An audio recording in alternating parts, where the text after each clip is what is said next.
Okay. You good to go? Good to go.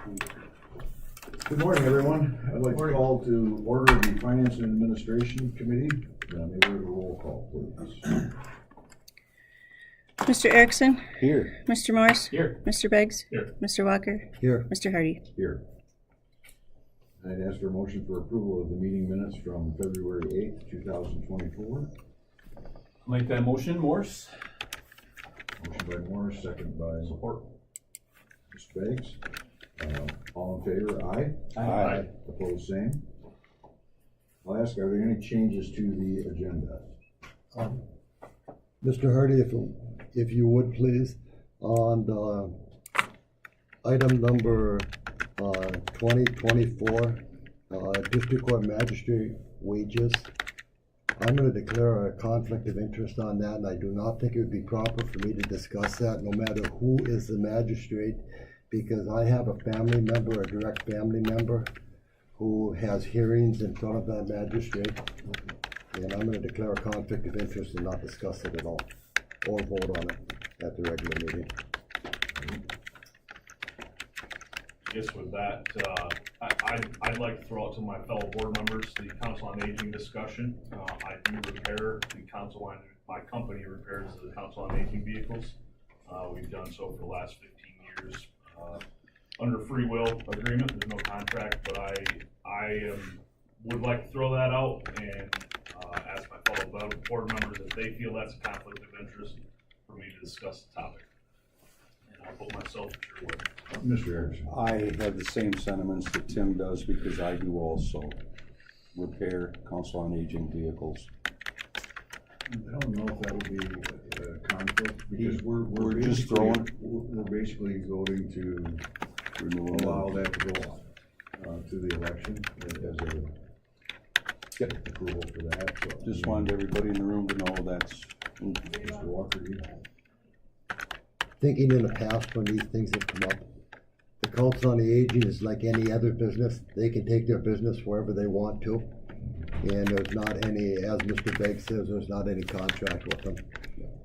So, that being said, I appreciate the gentleman bringing it up, but Mr. Morris, what's your thoughts? Yeah, I didn't even think about that until you guys brought it up, but I don't have an issue with it personally. Not legally, I'm sure it's fine. It would be more a matter of conscience, probably, I'm guessing. Mr. Hardy, I don't have a problem with it. Okay. Very good. Thank you. All right, then I'll ask for approval of the agenda. Motion to approve? support. Motion by Beggs, support by Erickson. All in favor, aye. Aye. Opposed, same. Motion carried. Is there any public comment at this time?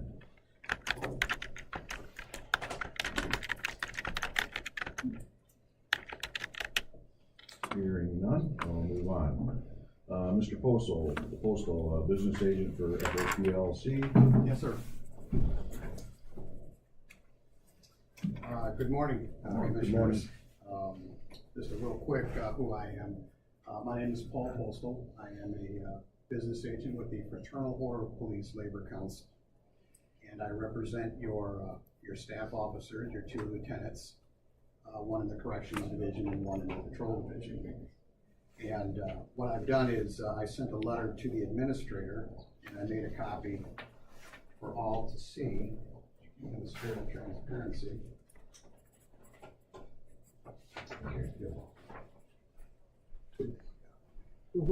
Thank you. You're welcome.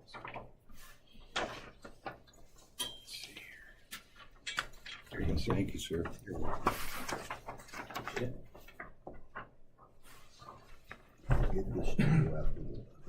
Back on February 14th, and it was based on an increase that had been extended to employees and yours throughout the county, the $1 an hour increase.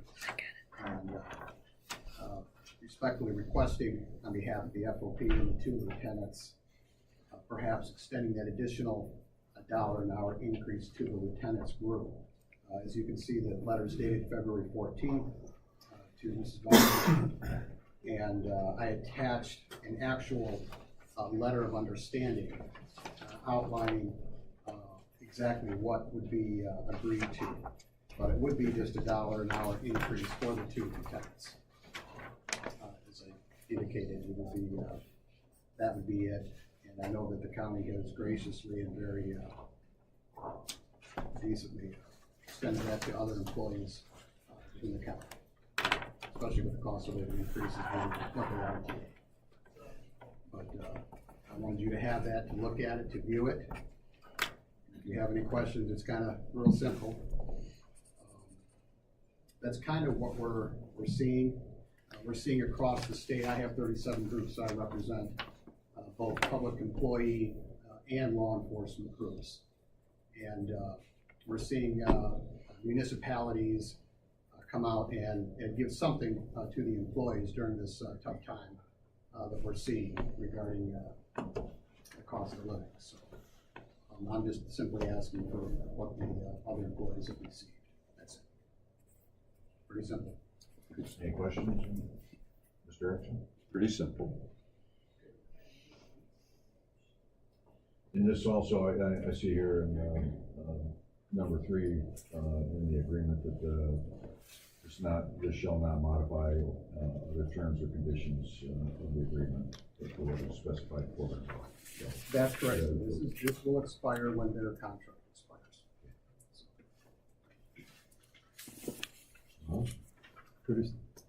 Probably the simplest thing we're gonna handle this morning. Outstanding. Thank you all very much. Great, thank you. And have a great day. Thank you, Mr. Paul. All right, moving on. Joanne Irway, Council on Aging Village ballot proposal, 2024-22. Good morning, everybody. Good morning. Morning. Did everybody have a chance to take a look at the report that we filed with you folks? I hope it answered some questions that some of you have had, and maybe it settled a little bit of the misinformation that may be flying around also. I'm hoping that we gave you an introduction. That's all that document was an introduction to the Council on Aging. In order to get you more distinct information, probably we'd have given you 50 pages. And you don't have the time to be sitting and reviewing that. I've brought some friends today with me, some really interesting experts in the industry that we operate in, and hopefully if questions come up, we can settle that immediately.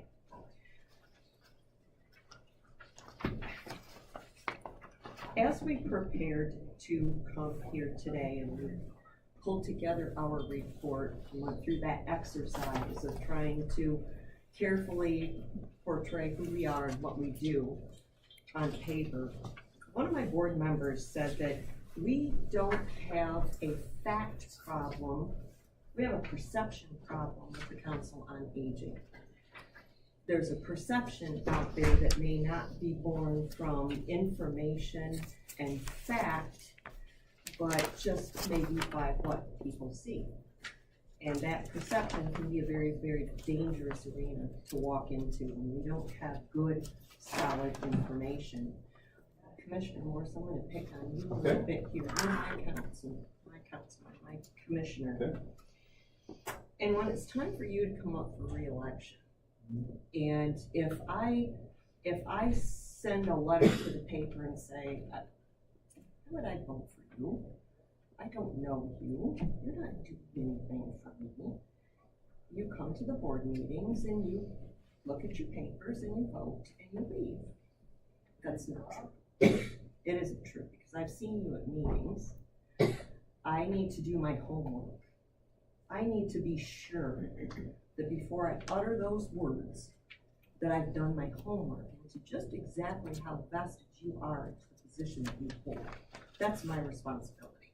It's your responsibility to let us know what you're doing, but it's my responsibility as a savvy consumer to make sure that my information is correct before I go repeating it. That's my job.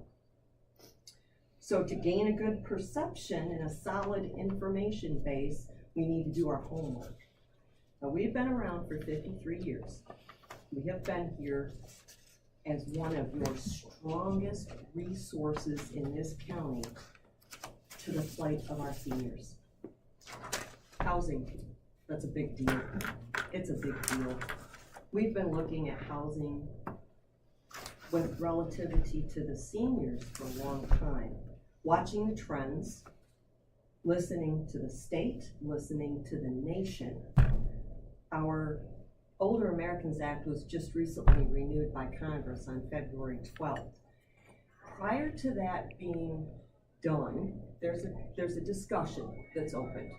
And for people across the nation to be able to make comments, many organizations and individuals did, 780 of them did, before this was renewed again in Congress. The top thing that they talked about was housing. We knew that. You know that. It's housing. We've got a finger on the pulse of where the problems exist in this county. We've done the research. We have an executive director who immerses herself in what is coming down the pike for our seniors. What do we do? How do we get ahead of the game? How do we understand the demographic, the geographic area, and some of the challenges that can come from that? We've got our finger on the pulse of that, and we understand what needs to happen. We've studied, we've learned, we've listened. Apparently, during our listening, the thing we've missed is to be able to educate you folks as to what we do for your constituents. Clearly, we are not getting the information here on the ground like we should. I mentioned to the staff yesterday as we were planning for this, we need to put a big red logo on the side of our buses that says, "Ask us." No, they're not thrilled about that, but I push that. Even buttons, "Ask us." You have a problem in your districts? We're not that scary. Ask us. Let us bring this resource to you, but nobody does. Even the press, after the last meeting on February 8th, didn't call us and ask us. Is this true, what the commissioners are saying? So now we're gonna do double duty. We're coming to you and telling you, ask us. If you wanna sit down with us, bring a lunch, because you're gonna be there a while. All you had to do was ask us. When we appeared here on December 21st, we enjoyed and appreciated the unanimous vote to go forward with our millage. 8 weeks later, we are in a very, very different position. It's left us taking a look at us and our organization and what it is that we are not doing, because we quietly go about doing our job. The people that we employ aren't in this necessarily for the money. They're in it for what they do every single day. All of those undertones that none of you see. And quite frankly, when we're going into homes, it's nobody's business. We do that quietly for your friends, your neighbors, your constituents. We've been down this road before. These people tuck their head, they go back to work quietly and do the job that we said we would do the very first time anybody came before the commission and asked to be on the ballot for a millage. Those voters told us what our job was, and these people do it every day. Every single day. We've got people on staff that can't even use their vacation time. I was on the phone with the executive director last night at 7 o'clock. She was still in the building. 3 months ago, I found out we had staff still in the building at 1 o'clock in the morning because they were writing a grant to bring funds back into this county. These people, good at what they do. What else can we do? How much more money can we tap grants, both state and federal, to get some more programs on the ground for this. Every single day. We have a lot of fun. Aging doesn't have to be sad. I know, I'm aging. Doesn't have to be sad. It can be approached with a smile. It doesn't have to be awful. And that's what these people do. We've brought some folks with us here today. A couple of things I'd like to address. Commissioner Walker, you said that 14 years ago, you told us that we needed to advertise better. We might. That's kind of come around. We put a lot into advertising. We do a lot of public speaking. Our phone number is plastered across our buses. All you gotta do is ask us. We will be here. We will be anywhere at any time of the day. You also said that we won't put meals in 4 corners of the county. We will not. And I've got folks here today that can explain to you why. If we didn't cover it good enough in our report, we cannot. One word, one comment to this very public meeting can create a perception that's not quite right. We want to partner with you. We want to be your resource. Commissioner Erickson, you said you attended a meeting on January 25th with Walkerville because you faced some challenges there and you've had a study done. We were talked about, but we weren't invited. We didn't get an invitation to that meeting, and we would have readily deployed any resource that you needed to help sit down at the table and tackle the very problem you are struggling with. You don't see us a lot. You see our buses up and down the roads. You will not ever see a car in a driveway with a placard on it that says Oceana County Council on Aging. Because quite frankly, it's nobody's business where we are when we're dealing with someone's loved one at a very critical point in their life. That's not easy for people to ask for help. But that's what we do, quietly. Now, does anybody have questions here today that we can help with? That we can help encourage you to understand what the Council on Aging does and the fact that we're not going anywhere anytime soon. We've built this, researched this, worked at this, fine-tuned this organization to a point where we need to be your resource. We want to be your resource if you invite us into the conversation. And that's it. Mr. Morris? Yeah, so I read your report, appreciate that. Yes. Just a few logistical questions. The in-home community living support, and this is really for all your programs. Sure. My overlying question to this part is, when you, like, for example, the in-home community living support, you helped 66 people in the last 12 months through that. Is that a one-time thing? Is that a daily, you're there daily with those 66 people? Are you there weekly with those 66 people? And then all the program, really, I guess my question is for all the questions, all the programs. How often are, when there's a number put to the number of people being served, how often are they being served? Okay. Does that make sense? Yes, and can I introduce Jackie Smith, who was our Director of Senior Care Services? Absolutely. She's got a lot of background, and you guys, I think, will find her very interesting. Jackie, Hello. Hi, thank you. Again, my name is Jackie Smith. To answer your question, for in-home services, it varies. So the need is different for all clients. But for the majority of those 66 who we listed in the last 12 months, on average, they get 2 to 3 days a week. So these are regular visits by our community living support staff who go into the home, depending on the need, 2 to 3 hours at a time, providing whatever services those clients need at that time. It can be increased or decreased.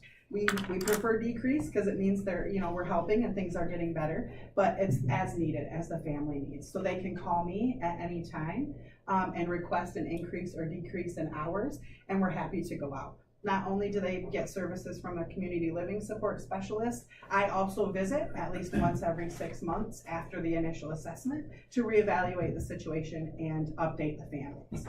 Sometimes we're the only eyes. Families live out of state, I have one right now who calls me weekly from Chicago to see how things are going with their parents. So to answer your question, it can vary, but on average 2 to 3 times a week for every one of those 66 in-home clients. About the Friends House Adult Day Services, says 15 total. Is that per, like, an annual, or on a daily basis, there's 15 different people that come, but there may be 100 people at any given time? That's a great question. Right now we have 15 to 20 active clients. We average about 8 to 9 a day. But they are, again, it's a respite care service for families and loved ones, as well as a social service.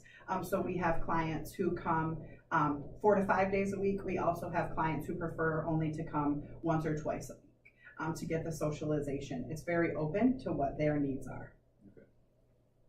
And is it probably similar, like, you know, MMAP program, you know, it says 29, is that 2 to 3 times a week?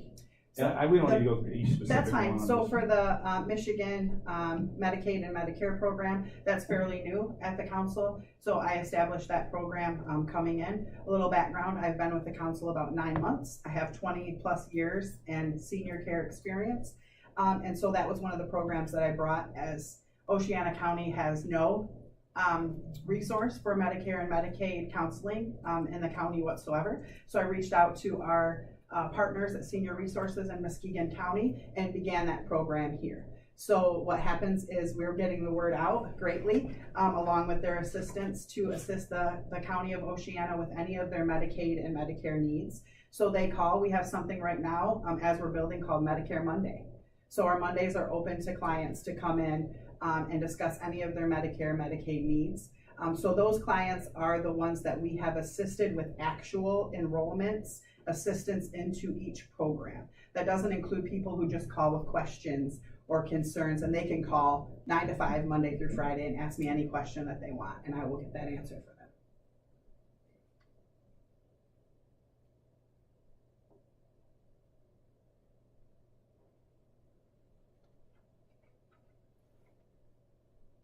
them. That's all I have for Anything that. else? And and just for the record, I just want to say OCCOA does do great work. I just want that to be on the record. I won't speak for everybody. I think that's what everybody feels, but it has nothing to do with that. It's yeah. I think this conversation has nothing to do with the good work that OCCOA does. Mr. Walker. Mr. Hardy. Good morning and welcome here. Sometimes being a senior member of a board and the person who has the background on things that went on in the past is not a lot of fun, because sometimes you get the finger pointed at you like I did this morning. I was not on this board 14 years ago. I don't know where a comment 14 years ago on something I said came from. I was not on this board 14 years ago. But I'm not going to get into a dialogue back and forth that's going to be intimidating or anything else. I just want to share some information with my fellow commissioners that on Oceana County Council on the Aging does an excellent job, and I've never said they haven't done an excellent job. My concern is they do an excellent job in the Hart, Pentwater, Shelby area. My concern is I represent the Elk County people, and when I was running for office, I've got it from the people in the Elk County that they feel as though they are not served well.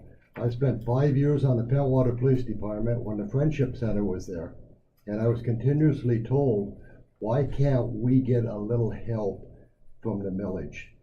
As everybody knows, our county government is only allowed to collect 1 total mill for senior resources. We are capped off at 1 total mill, and that's the end. And before 2016, the Council on the Aging never collected one full mill. In 2016, they came to the board on March 24th and wanted to put a motion, ballot proposal out there for construction.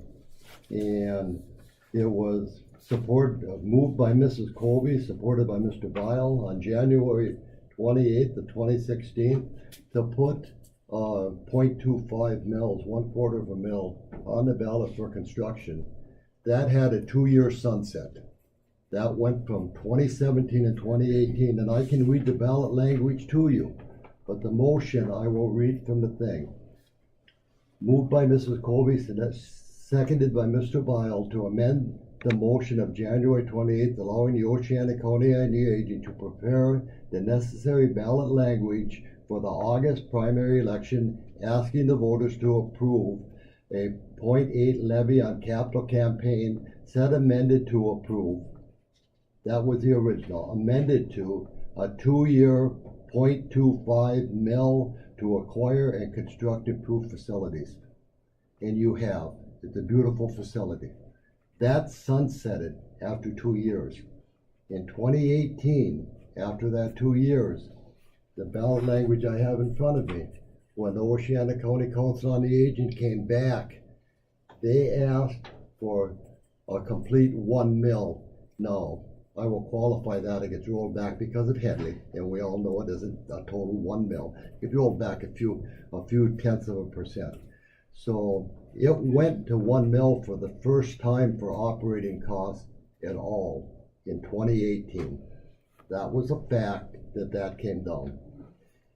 In 2016, when construction was there, and I know Mr. Bacon was very, very active in the construction, and it's because of people like Mr. Bacon that we have that beautiful facility there, and thank you for that.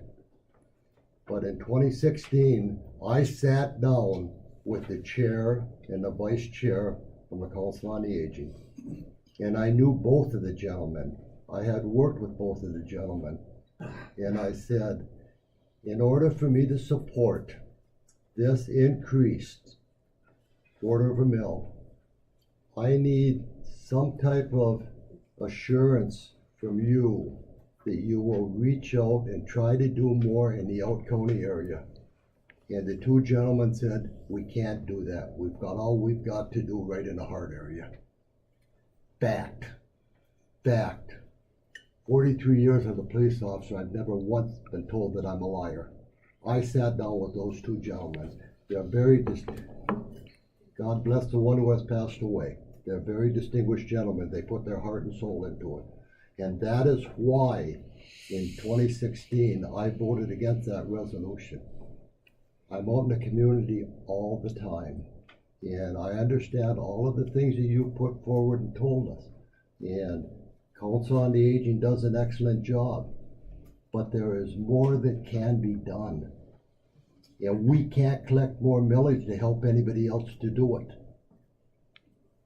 There's more that can be done. It is the responsibility of the Board of Commissioners to set and handle the funds.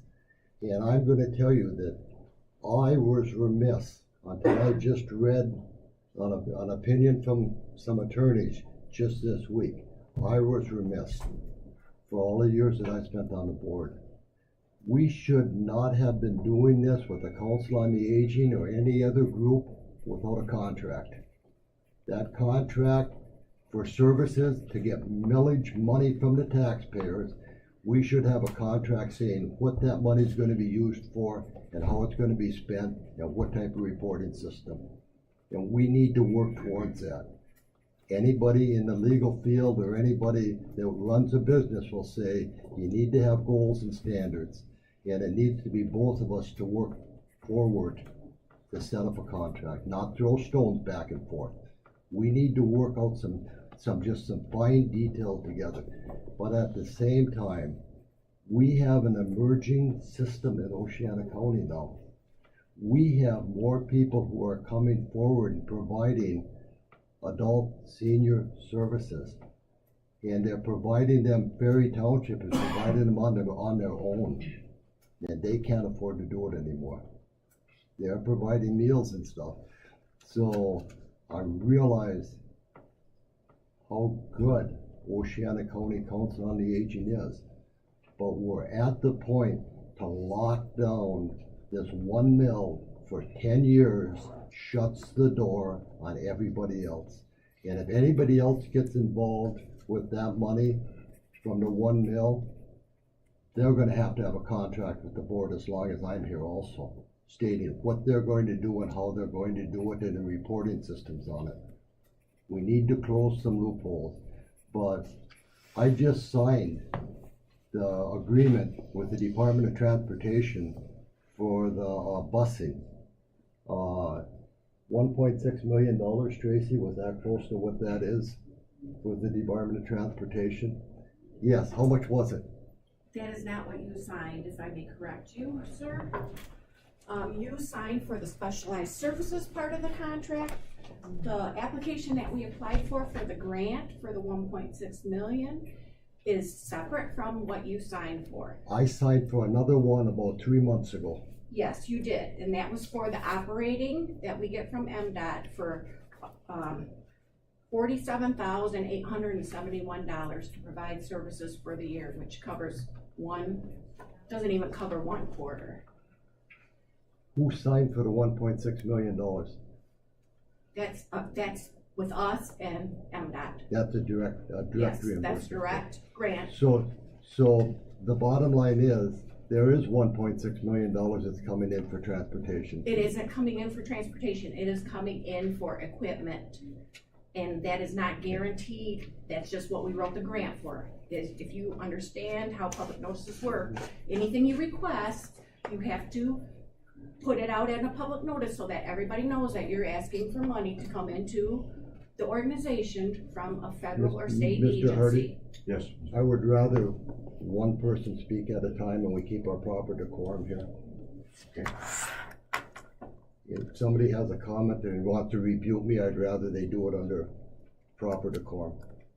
All right? Go ahead.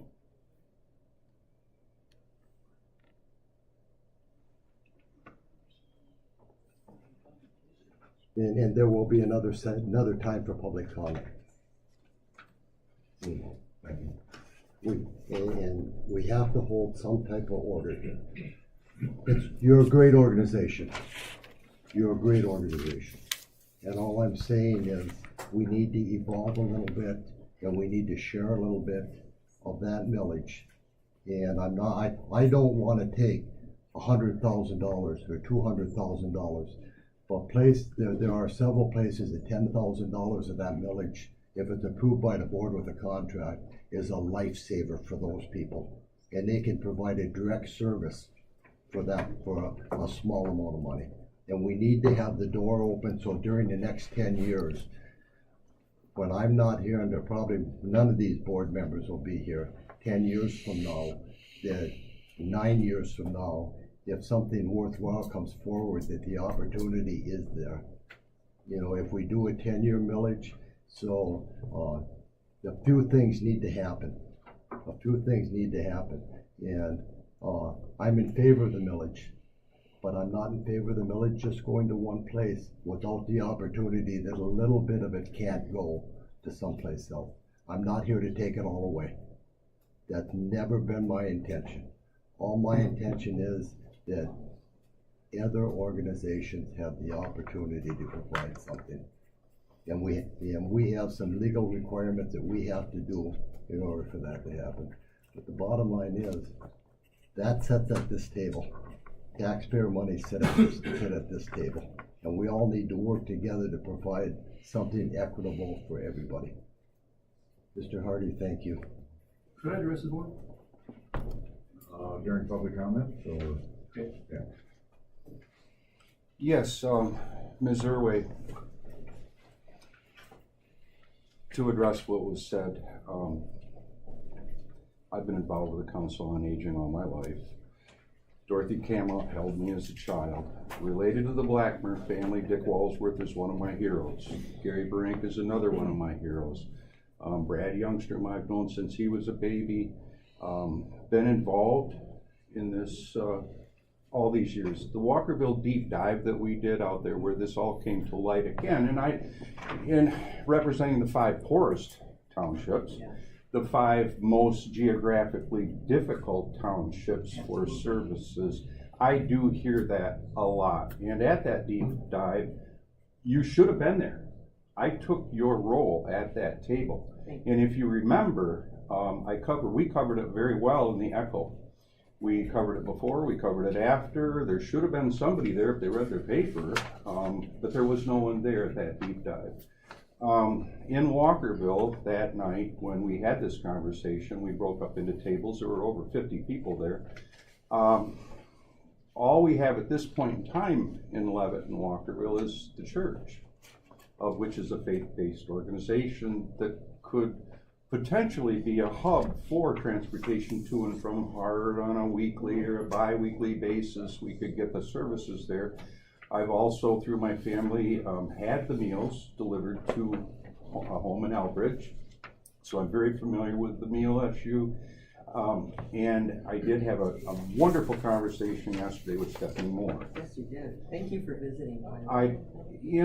And Ron and I have known each other, and I graduated with Ron's wife. This is awful family for me right now. So, and to echo what Mr. Walker had said, the outlying districts do need and want services. And if it's a countywide millage, they're going, why not me?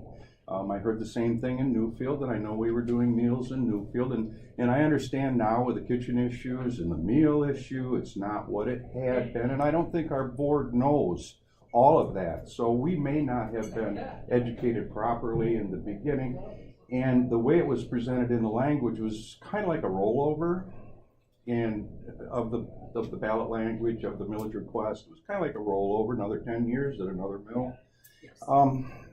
And I didn't realize we really were supposed to have a contract until we went to legal and found these things out. And I also, to be accurate, we can look at faith-based organizations. So that's a misnomer that we can't.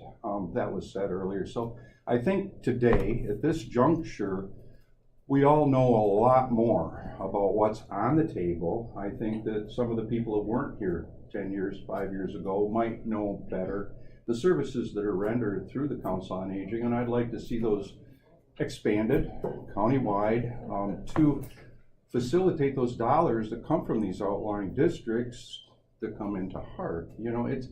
But it's a beautiful facility. I was involved in it when the ground was broke.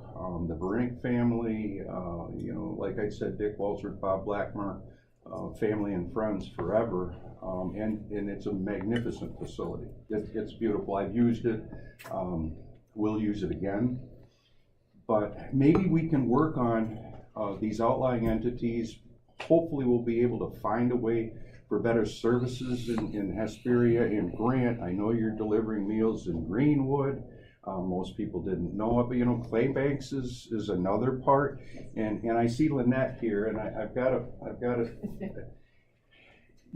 I've known Lynette all my life too. I had her mother as a teacher. So Kentwater has clamored for help also. And I think that, the Davidson family's done a magnificent job in the Kentwater Township and the village. Hopefully we'll be able to come together and we'll find a way to utilize that mill and education. And like I told Ms. Moore yesterday, we're going to get her interviewed. We're going to make something out of this so that everyone in our county is better educated at 14,000 doorsteps.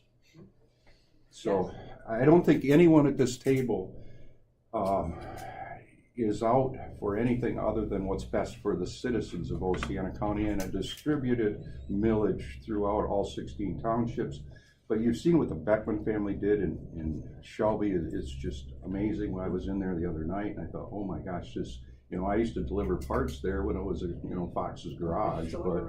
But I think it's important that we don't lose sight of the end goal here, and that's our seniors, and taking care of our seniors and getting them benefits that they do need. If they're homebound, they can't drive, their family lives in Chicago. My sisters are in Texas all winter, so I've got an elder that we were worried about where she may end up. I'm very cognizant of what you do, where you are, and how you got there. I would submit that out of this discussion today, that working groups are very effective. Working groups, but we don't know what we don't know about your constituents if you don't tell us. I wished you'd have been at that deep dive. I do You know, too. I'm just I do wondering, too. how did you miss it? Nobody read the paper? Apparently not. Well, you know, it's just, A phone we've been call. putting those in Phone the paper call. with Council on And we Aging. do, and to your point on that, that newspaper is very helpful. That newspaper is very helpful for me as a citizen. We read it every week to see what we can come up with. We all have to come together to understand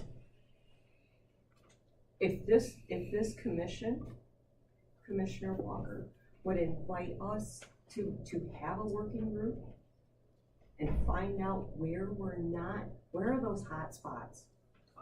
You know your constituents, you know your areas, those are your friends and your neighbors and your families. We need that information. Let us know. And we are trying, we are building every day. Every penny of that money grows programs. It's growing us. You see by the, in the report where I talk about, you can watch the numbers from the city center. As they grow out, they diminish. They get smaller. The requests are smaller. There's less of a request, there's less phone calls, and we can't kick down doors. That's not what we can do. We have an amazing staff, an amazing amount of resources. But if those phone calls don't come in, we advertise, we send out the calendars, one of our biggest things. Our buses are rolling down the street. Somebody's got to see our phone number. And until we can get into township meetings and talk about who we are and get invited by our commissioners too, and other organizations, that's gonna open the dam up. That's going to help a lot. Your interest in our agency is so important to us. Your input, your experience is super important to us. So we understand we've got to come to the table and figure out housing, help. We don't have all the answers, but as a group, we can come to some conclusions and make this better. Commissioner Walker, to in all due respect, sir, I meant absolutely no offense. I'm only seeing what I saw at the February 8th meeting. That's all. We want to be invited in. From here on out, you will have one of our board of directors here at least one meeting every month. We will be here. Please don't expect us to come with all of the answers. We may have to go back and see how we can answer your question effectively. But I also invite all of you to come and attend even our open house. We have an open house every year. And we invite people in to talk about our services. Commissioner Morse, Commissioner Hardy, both of you were at our meeting 2 years ago for housing. That's why we asked for the 1 mil. We're growing. We have an immense amount of programs that are sitting on the table. How do we get these things out? We need to keep buses on the road. That is such a critical piece of what OCA does, is transportation. So we've all got a lot of growing to do. This county's growing. Your demographic for seniors, by your own study, is going to grow exponentially. And we're aware of that. We are here. Just give us a call. We're not gonna beat your door down, but at the same time, we need everybody to understand that we're here for you and for our seniors. That is our primary focus. Mr. Bates. Mr. Erickson, I've got a question for you.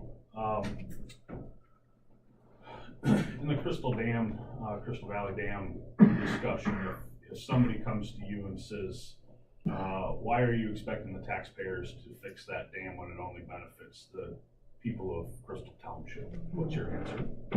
It benefits more than the people of Crystal Township. It benefits every visitor that goes to that dam. And also, you know, with that dam, the County Board of Commissioners has not taken that responsibility. Okay, Yeah. we don't need to go down that rabbit trail. I understand where you're headed. But I'd like to encourage you to apply that same thinking to Council on Aging. Because that park is a county park, and it is accessible and available and freely open to every member of the county, as is Council on Aging, and they'll come give you a ride. So they've given us a tremendous amount of information that demonstrates their countywide activity. Yes, they have a hub in Hart, but they also do a tremendous amount of in-home work. They will transport anybody to any destination that they need with a phone call. And so I'm struggling to see why we're still talking about Council on Aging only services Hart and Shelby. I'm sorry, I reject the notion that that is the case. A couple years ago, we had some meetings, and as a board, we also wanted to reduce duplications of services in this county. Yet here we are talking about diluting services of a robust organization to create duplication of services. And so in a time when the entire world is consolidating, our fire departments are struggling to man the stations that we have and looking at creative solutions, everything's consolidating, and we're talking about duplicating again. It doesn't make sense to me. Have we had any formal requests from any organizations in our county for any of this millage money? Do we know if we were to take a portion of this millage, now we have to create an administrative board of some sort? Maybe it's a committee, maybe it's a board, I don't know. Somebody has to administrate that money to receive requests, to validate to validate their ability to accept that money, and then to hold them accountable that the money's been spent properly. I don't have that expertise. I don't think anybody around the table has that expertise, but we do have the expertise represented by the person standing at the podium, and their crew that's here, and the people that are unseen today. So I don't understand why we would add a layer of bureaucracy when we have an organization that is available to every person 60 years old or older, available in this county. And they'll give you a ride if you're not 60 years old too, if you need some transportation. It costs you a couple dollars more. So I'm flabbergasted at the discussion. I'll just put it that way. I want to point something out real quick here too, and this came from the county attorney.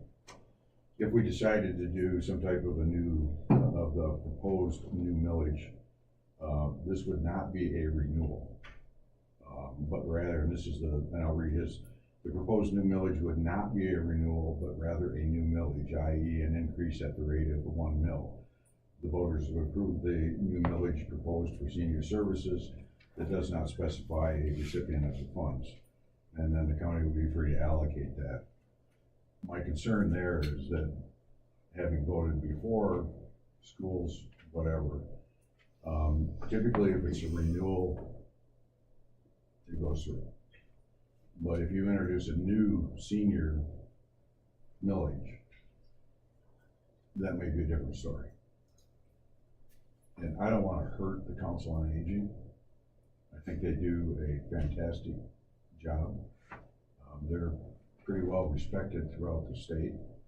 But my concern would be if we went to that, you end up with a brand new millage there that may not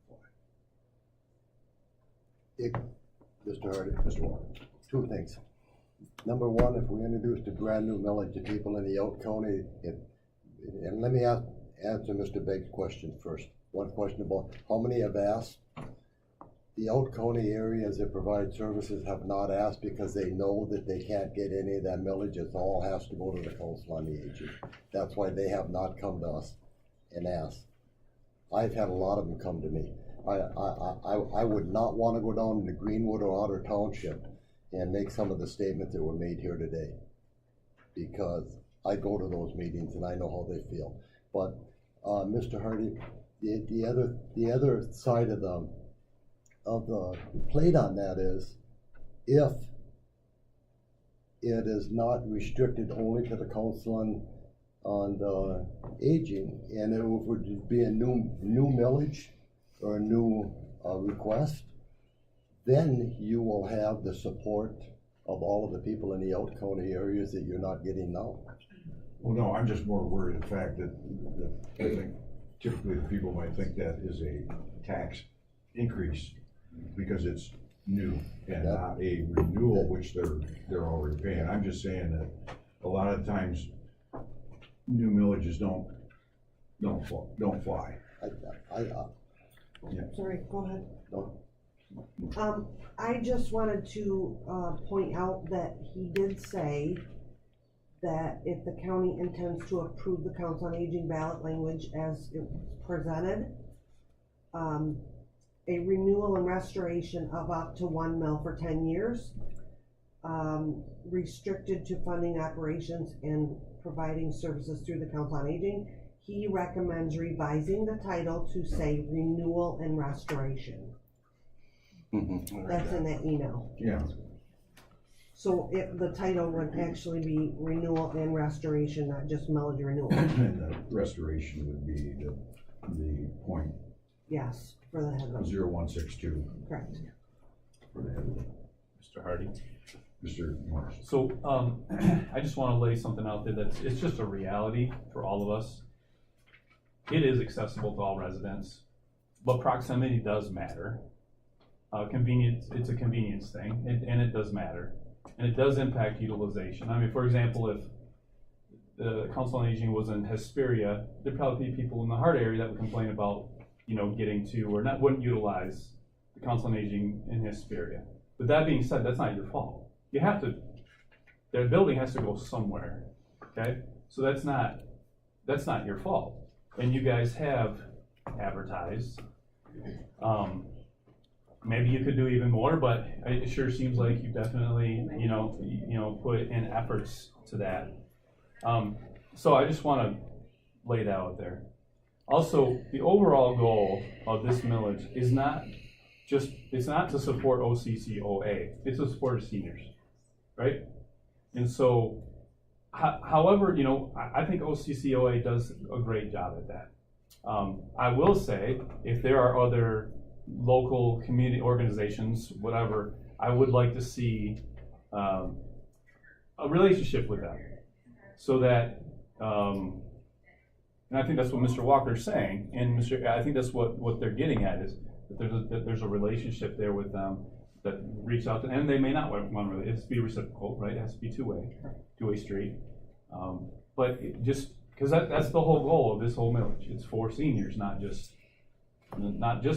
respectfully, not just for the organization of the Council on Aging, right? So I guess I want to just throw that out there. And Tim, I gotta come back to that. I never talked about duplication of service.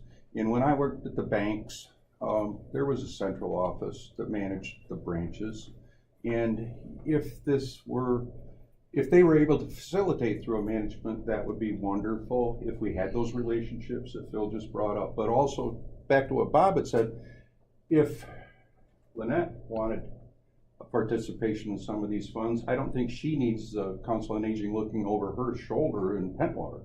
And I don't think the people of Ferry need anybody looking over their shoulder in Ferry, same as downtown Shelby. I never brought up duplication of anything. What I'm talking about is cooperation.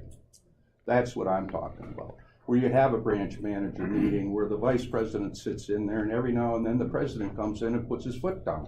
You know, that's what I was bringing up. That's how I visualize this. But I've been involved in this Council on Aging since it started over by the hospital. And I'm proud of what it's done and I'm proud of where it's going. And I do believe, and I did make this commitment to Mrs. Moore yesterday, that we will advertise this. We're gonna do a feature. We're gonna make certain that the people of Oceana County, all 14,000 mailboxes, know what's going on, that they're all educated, that we can get this millage passed so we don't have to worry. We've got time, we can do it. But the bigger thing I've got right now is we had $5.3 million in ARPA money, and that all got designated and went other places. There's still $350,000 left in that kitty that may be able to help facilitate some things going forward. That ARPA money's not spoken for right now. You know, if I might add one more thing, this discussion today is really quite exciting for us. It really is. We want to come to the table. Oh, I wouldn't say no to Dick Walsworth ever. I did not ever have the pleasure of meeting Mr. Walsworth, but what I have had the pleasure of is all of the commentary from those in the know from this organization. Sounds like I wish he was here today, to be honest with you. Yeah. But we have that ability. We've got Stephanie Moore, who has all of this input from the state level and all of the other organizations that might not be exactly like ours, but they've been down that road too with the trials and tribulations of a growing population. Not reaching the four corners of this county is a discussion we have regularly. What are we gonna do to introduce ourselves in a better way?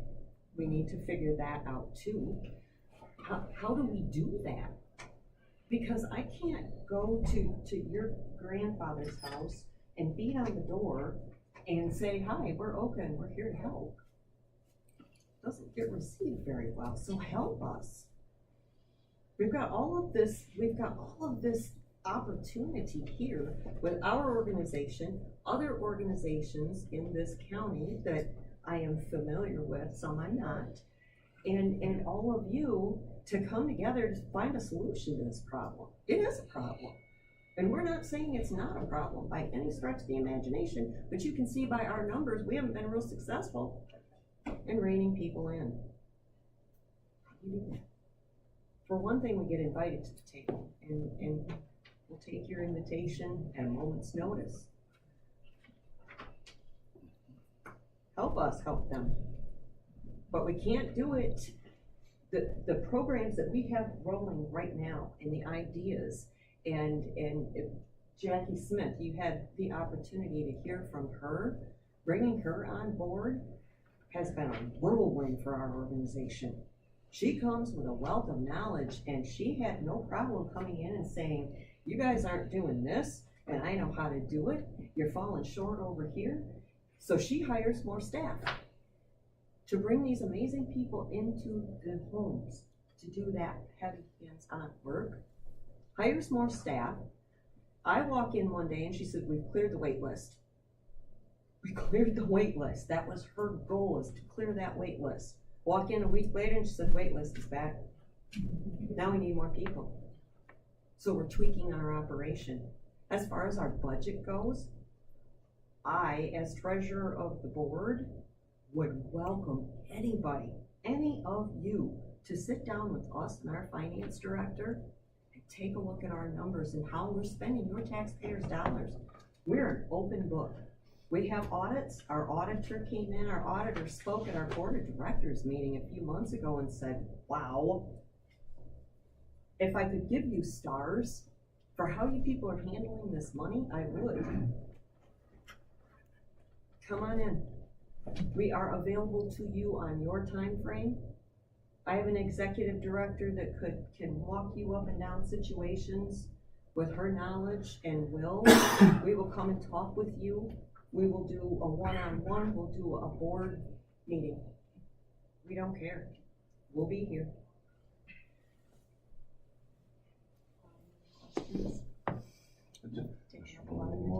Just one other quick, I will say, extended escorted trips, that I'm not a huge fan of those. Okay. Depending on how much money that takes, so I feel like that's something, and that's more of a detail we can talk one-on-one, I guess, but I just wanna say, I looked at that, and it's a wonderful trip, sounds like great opportunities, but I don't think that should be on taxpayer dollars, personally, to Europe and Greece Islands and Vermont, Nashville. You know, I think that the zoo and the Frederick Margaret are great. Those are great. I think good, well worth people, taxpayer dollars. But I was a little surprised to see that was one of them. If we can we take a couple more minutes? Better I answer that apologize. question. Yes, Stephanie? Thank you. I don't. You don't want to hear from me about Yeah, educate me. Yes. I quickly, because I don't think you got one of these. These are our best. Could we have your name? Yes, Stephanie Moore, I'm the executive director. So to address the travel piece, that's something that we do. It's a great marketing tool for us. We don't use our millage dollars for those. Okay. If people are gonna sign There up you for go. that trip, it's a company that comes to us. They do the marketing for it. We find people to go, and then we get paid a commission. Okay. Well, So it's a way for us to fundraise for the agency. It's a way to get people who might not think that they're ready to come in and hang out with the Council on Aging because they don't understand what it's about. And it's a way, again, for us to market, because while they're there, well, we have this, but these things are also available to you. appreciate it. So it's a great way for us to. Just to encourage, maybe put a little asterisk whenever you report that this is paid for by whatever, Yeah, right, it's not, the individuals traveling, but no, it's not you, the millage dollars not utilized for that. yeah, thanks. Mr. Yep, and I did understand that prior, and that's been one of the educational moments Right, that needs to right. get out there.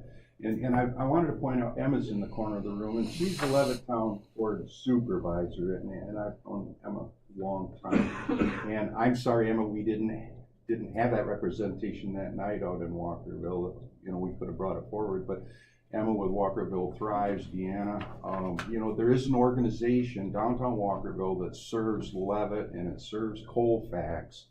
And what I got from that meeting is they feel like they're out on the other side of the world in the ambulance, in police coverage, the Council on Aging, whatever problem you have, in Colfax and Walkerville. And I can understand that.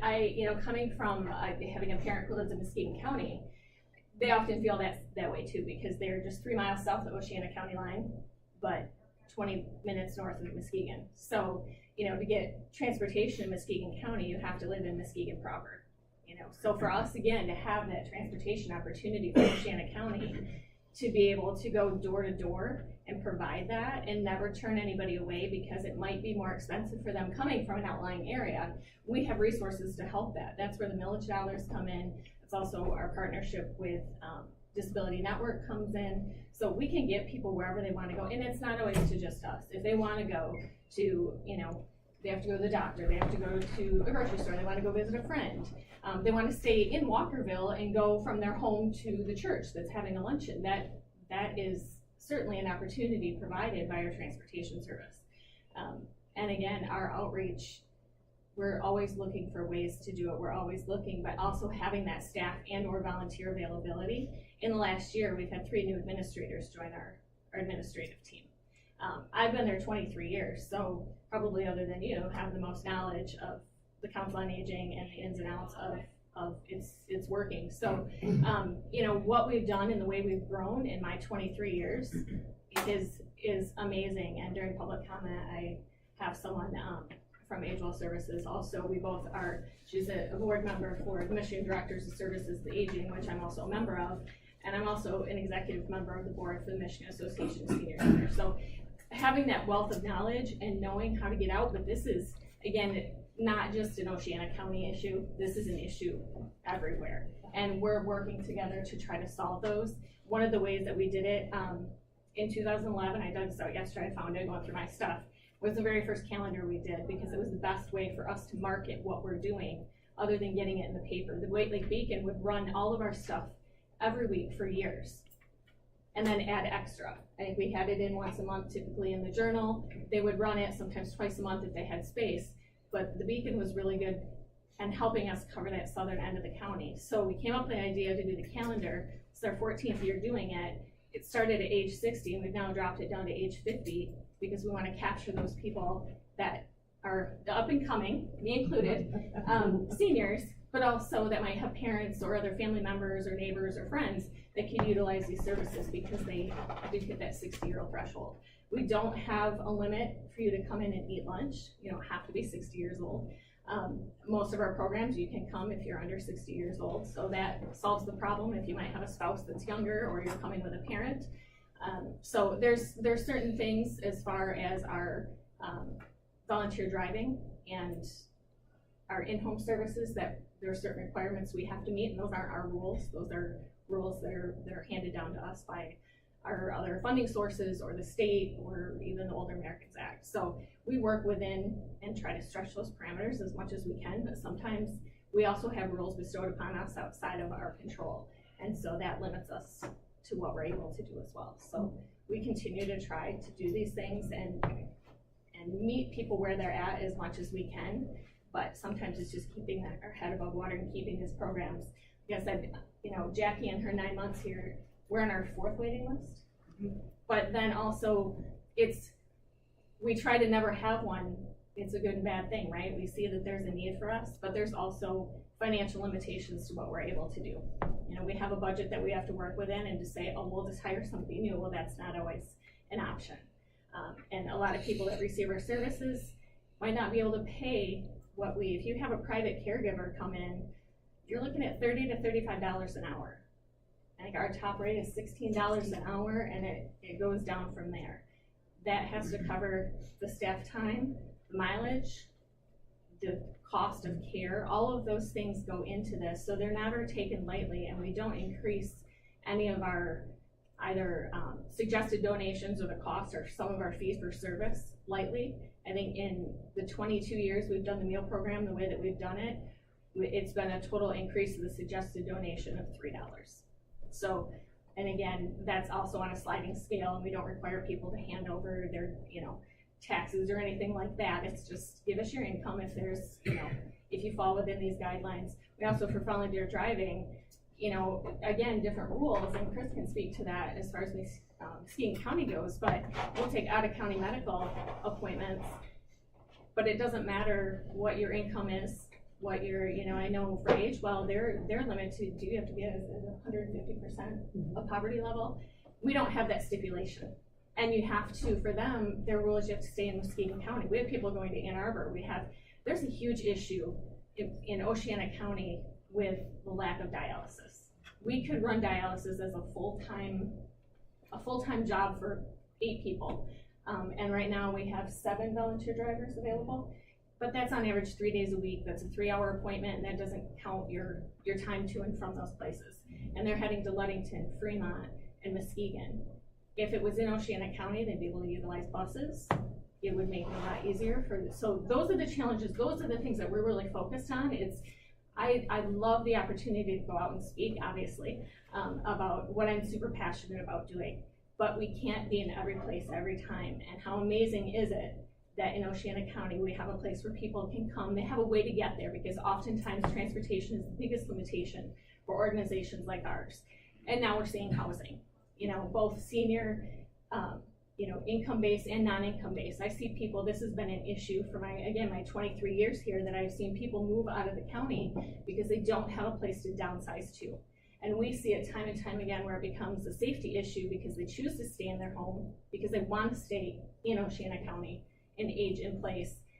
And then it becomes a safety hazard because now they've stayed in that home too long, and there's stairs and there's, other barriers for them. And so we're able to go in and provide only so much help, but we're limited by This is again a national issue with having enough people to come in that are willing to do the job, to come in and provide those services for people that can stay safely in their home and remain in Walkerville and remain in these other communities that they choose to be in, and not have to feel like they need to come in somewhere else or move outside of the county in order to live, so. Mr. Hardy? Yes. I'm sorry, I didn't mean to You're cut fine. you No, off. you're Mrs. fine. Moore. I think we need to make some decisions here, and we need to talk about how we're gonna move forward with this. Looking at the ballot language, a concern that I have with the ballot language, and I've always had with the ballot language, is 10 years is an awful long time. I know you want a certain amount of years for planning, but 10 years seem to be excessive. And I could be very supportive of this ballot language with the change to 10 years, with the understanding that the Oceana County Council on the Aging would partner with other senior resource areas in Oceana County with a maximum of 5 financial grants, if you want to call it, or financial resources to them, maximum of 5 of them at $10,000 each a year. $50,000 maximum for 5 years, and let's see how it works. Let's see if anything works. Out of a $1.4 million, $50,000 is not earth-shattering. Mr. Erickson? And I would like to look further into the ARPA dollars. You know, we've had commitments go, you know, that money just flew out the window. That's only 1 year, it's gotta be done in 1 year. It might be that step up, it might be that thing. You mean the ARPA dollars go to? We have ARPA dollars still remaining that have Right, not been but go to dispersed like yet. senior, You know, we got into that face pay thing again, but, you know, I know what the ladder's done in Shelby. I don't think we need to look over their shoulder. We know what Ferry has been giving the people of Ferry. I've eaten dinner with the Ferry people. It's very nice. It's a really good thing. And if we have things out in the Walkerville area that need a leg up or need a kickstart, you know, we're looking at a vacant grocery store in Walkerville as a possible community center. There's just so many little things out there that might serve these small satellite villages in the right place. You know, that's what I hear. You know, I'm the kid from Mears. I'm the kid from Pentwater. I'm the kid from the Lake Michigan going out to Hesperia and Colfax because I love that territory and I listen to those people, those old families. And if we're gonna sell a millage, we're gonna have to educate them, and we're gonna have to get it at every doorstep. Emma? Oh, excuse me, Mr. Hardy. Yes. So since my name's been brought up and we're talking about Walkerville, I have to confess that I got on this board, 4 years ago or something, and Ron will notice that again when I say the first thing I did was complain that we don't have services out in Walkerville. And I still complain that we don't have services out in Walkerville, but now I have an understanding. We can't duplicate, but what we can do is piggyback. And the last thing that I want to come to Walkerville is some kind of a service there that takes away from the Council on Aging. This is a good organization, and we do try to reach the entire county. Every minute of Stephanie's time that she's at work, she's trying to figure out how to do this better. And I appreciate what she's done in this organization. I want to see it continue to grow. And yes, part of that growth has to be that we figure out what would bring people into a meeting, what would bring people into an activity in Ferry and in Walkerville and in Crystal Valley and all of the other little places. What can we do? What can we do? And so that's, I think, one of the next steps for this Council on Aging to tackle. How can we expand without diluting what we have already? So, thank you. Thank you, Ms. Morris. Mr. Hardy, so along the line, kind of the salute, I would propose 6 years, same thing, duplicate what we did before, renewal. But I also would like to see if there's a way, and I could be comfortable up to 8, honestly. But 6 is where I'm at right now. I would like to ask that if there's a group of cooperative collaborative relationship that, you're looking to have. And it's not two-way, it's one way or the other, that you get the commissioner that represents that area and that involved, so that they can be in the know about what's going on. Maybe even help bridge, the relationship. And that may be, helpful in the cooperation piece of things. Not that we want to get, involved in more in, but we're here to help solve problems and be a part of things. One last thing though, whenever I'm with Dennis Gale, Denny's gotta say, hey, I gotta go. I gotta give somebody a ride. And to have people like Dennis Gale and Mary Jo Merton Shaner and Johnny and all the people, the drivers you've got, what they do is the first hand battles front, and I really do appreciate those people. I know most of them, and it's a good thing that those volunteers do. They're not on the payroll. So, I'm sorry, but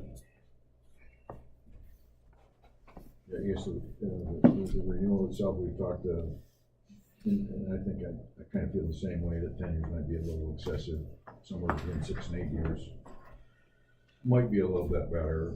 I mean, strategic planning kind of leads to the fact that the longer it is, the better it is. I guess I'm in favor of it, 8 years. I don't know about 5 entities at $10,000. Is that every, Mr. Walker, is that every year that you're talking at, or is that one time? That would be a proposal that they would have to give to the Council on Aging. And the Council on Aging could bring it to us for approval. And I don't know the legality of them handing money back out, taxpayer money.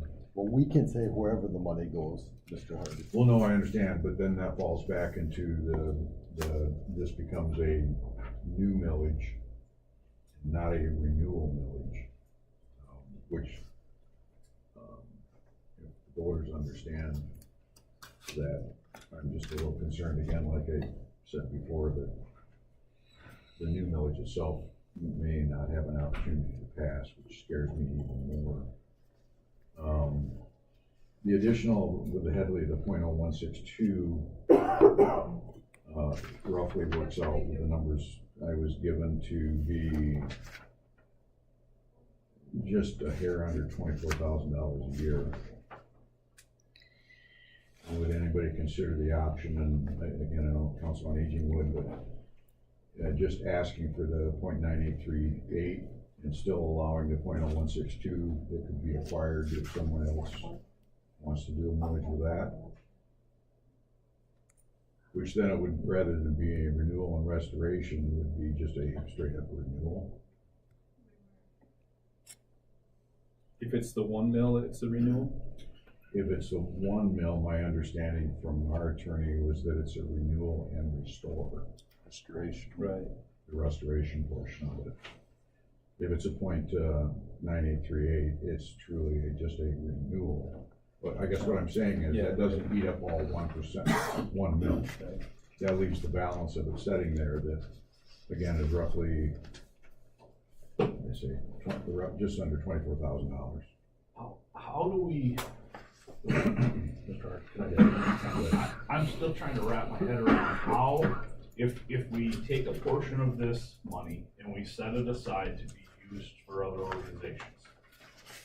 I'm not necessarily opposed to that in idea, but how do we administrate that? We have to have an expert, because we can't come as a county and ask the Council on Aging to be our expert to administrate this money that we're removing from their budget or not giving to them, but we've got to administrate the money. And so with that, I think they've demonstrated that there's a great deal of red tape involved. Is there red tape involved in spending? We can't take a comment right now, but if we as a county are gonna administrate some of this money, we have to have an expert on staff. I think the answer to that is we cover it with the contracts that attorneys have told us we should have anyway. I don't know that that's gonna fix our reporting issue to ensure that the money is used as it's said and that it falls within the guidelines and it does all the things. Because I think we're gonna step into a steaming pile if we take a bunch of a small portion of taxpayer money to allocate to other organizations and then we administrate it poorly. We've been doing it for the last, how many years, how many decades? with the But we've Council on given it Aging. to one entity that has their ducks in a row, that has taken care of. Who didn't at the beginning? It's well, evolved. Right, it's evolved, but, they also know the program, so I don't see how we take a pool of money, whether it's $5 or $500,000 or $5 million. If it was $5 million, it's easy, you take a portion of that, you hire an expert, and they administer, they guide us and administrate the funds, but I don't see how we take a small portion of money and as a county become experts suddenly on how to properly administrate and care for that money. That's all I have. Well, and again, if you do it that way, I'm gonna go back to the same thing, it becomes a new millage and not a renewal, I guess. And Paul, just give me a quick second here. My thought would be, what if we approve this renewal and restoration for the amount added for an 8-year term, but then let us as commissioners make a recommendation with the ARPA funds and work out some type of an application form to some of these other senior services that we could use that money for. That would be wonderful. And I've got to ask Stephanie, if you had satellite organizations that you were helping financially, such as the ones mentioned today, is that feasible or possible that you could add that reporting to this to take care of Mr. Begg's concern? So as far as just giving them financial support to run, or to be there to have staff or volunteers go out and At the latter on assist in the program. Tuesdays, we could schedule some of these schedule time for things Jackie to talk to people about math or. and perhaps help keep the heat and lights on, because nothing's gonna happen in this county unless you got heat and lights in a building. That would be, quite honestly, a hardship. It seems like, yes, we have a good sized budget, but to run and operate the services we have, when you look at our line items, it takes all of it. And then grants, aging is not an inexpensive Proposition. thing to do, right? And aging in place even more so, especially in a rural community. So to be able to maintain the programs at the level that we have, and again, Oceana County should be very, very proud of what we're able to provide for the seniors, the level of professionalism, not just from my staff, but from the volunteers that we have coming, the dedication, the board of directors. I mean, this really is, it's a go-to organization for people to look up to. And yes, obviously I'm a little biased about it, but I also have someone else here that can speak to that, a couple of people, so I would like to give them an opportunity to speak to that and give you some comparison. And so it's not just coming from me or from our board of directors, that you're hearing how good we are. And so that would be a really tough thing. That's the whole point of us having a central location for people to go to. As far as going to, the ladder and doing a program, 100%. Coming down and to a township and meeting with people, absolutely. Going out to Walkerville, 100%. But I don't know how we would do that in all 16 townships and still be able to do what we're doing at the level that we're doing it. And again, then you're siloing people. The whole point is to bring people together and keep that social isolation at bay. And I know we talked a little bit about that yesterday and how, You know, we all experienced that during COVID, even if we'd never had before, that horrible C word, right? But that helps me then illustrate when I go out and talk to people, the impact of agencies like ours that we make, even if it's someone going in to bring a homebound picnic to one of our clients, to go in and give a bath to somebody who has been bedbound for months, you know, going in to provide homemaking services, giving a ride so they can go visit a friend or go out to eat at a restaurant. You know, again, it doesn't always have to be something that we are sponsoring, but to go to the ladder maybe for one of their history days that they have, you know, so it's being able to provide those opportunities for people, and what a great option that we have, that there's so many opportunities. How can we be there to support them and go out and educate people to let them know that we are here and we're willing to go out and be a part of it? But we want to bring people together. Again, right? Like a lot of these people live in social isolation every day for years. It wasn't just confined to a certain time that they were told they had to. This is their daily life. And it's when you take those phone calls, it hits.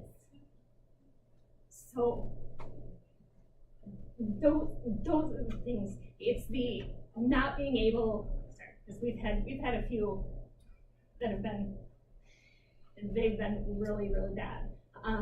But so I don't want to demean anything that anybody else is doing, because it's certainly, you have to meet people where they're at, right? We can't say that our home services are the most important thing, because maybe for somebody it's transportation, maybe it's coming in to have a meal, maybe it's having somebody being able to go out and provide a bath for them.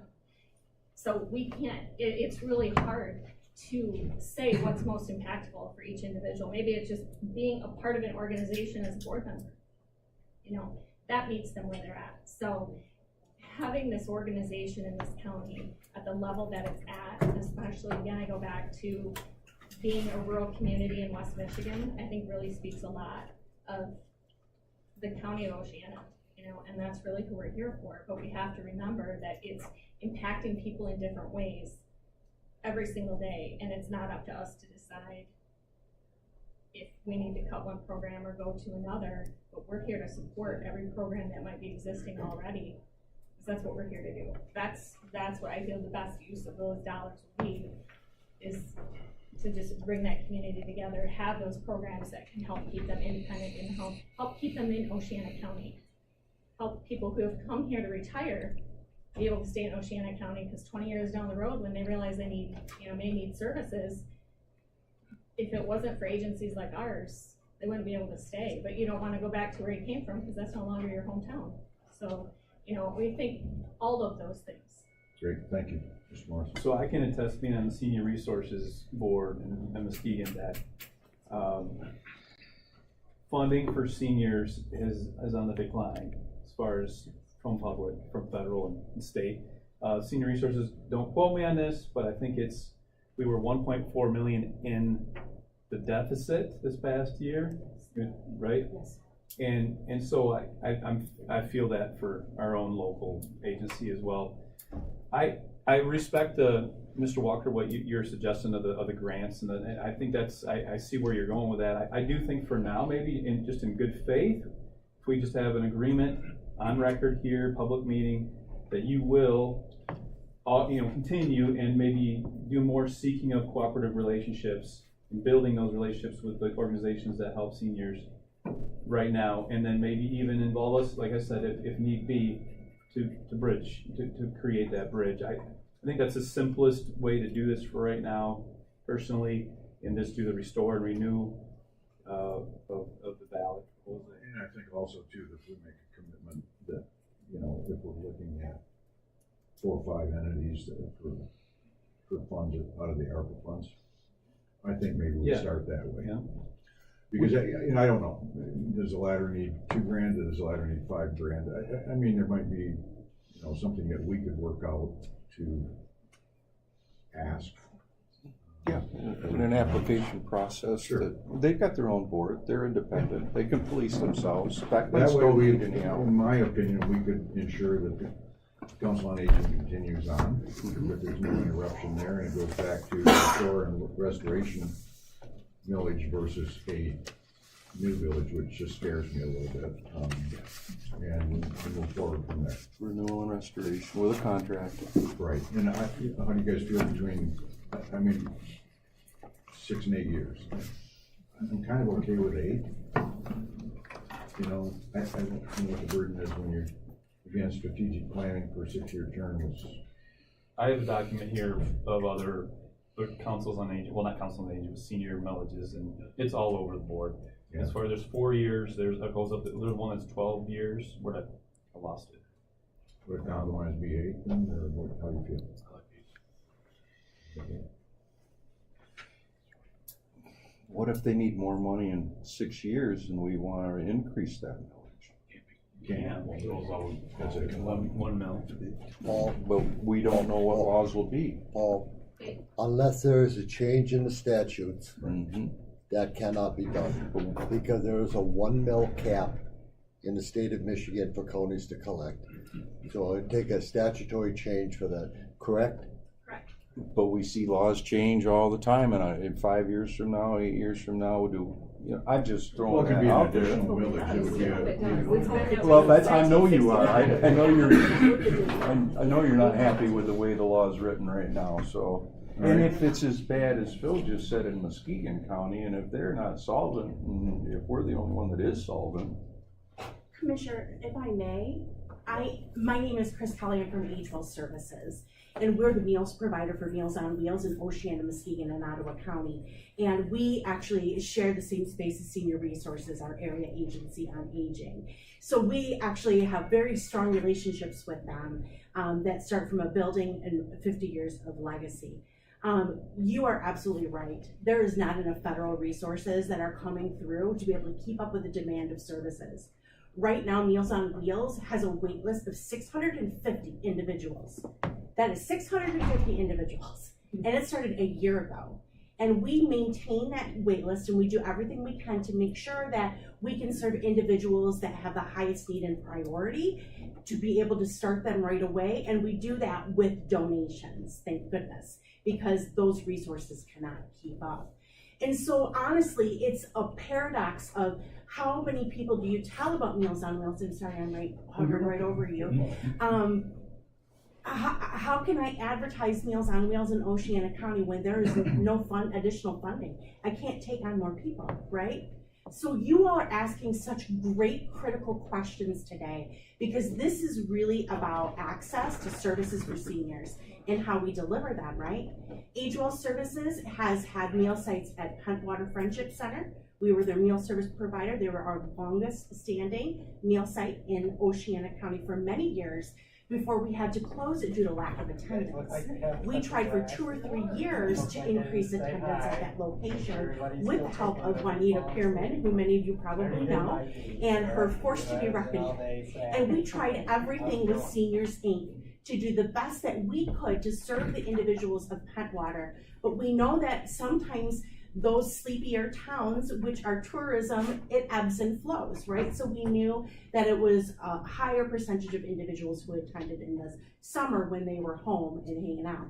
But we also know that the individuals who don't have that ability to leave the community they really need food access even more, right? So it's hard. You're asking these tough questions. We also serve the latter.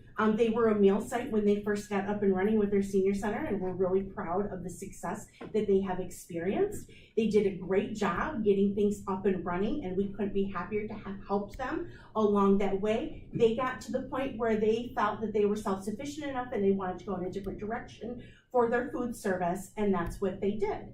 What I want to explain to you is we paid for those meals.